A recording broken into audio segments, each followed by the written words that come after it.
Jalan Barukang di Kota Makassar, Sulawesi Selatan ini berubah. Di momen kemerdekaan, jalan ini disulap jadi tempat untuk bakar ikan secara bersama-sama.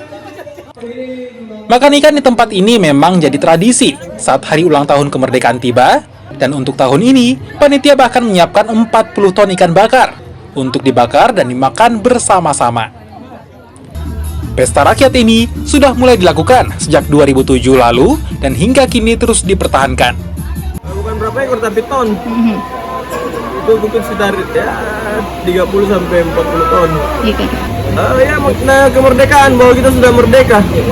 Sehingga inilah bentuk yang disampaikan seperti itu. Dan kebersamaan ini saya kira kedepannya bisa kita bikin festival yang lebih meriah lagi, dan akan bisa kita undang wisatawan melihat bagaimana kerukunan warga di Jalan Barukang. Pesta rakyat ini bisa dinikmati siapa saja.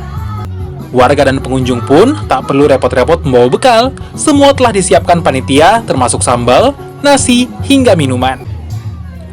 Pesta rakyat ikan bakar ini dilakukan selain untuk memeriahkan hari ulang tahun kemerdekaan Republik Indonesia yang ke-79, juga jadi ajang syukur warga setempat yang sebagian besar merupakan nelayan. Nila Rustam, Kompas TV, Makassar.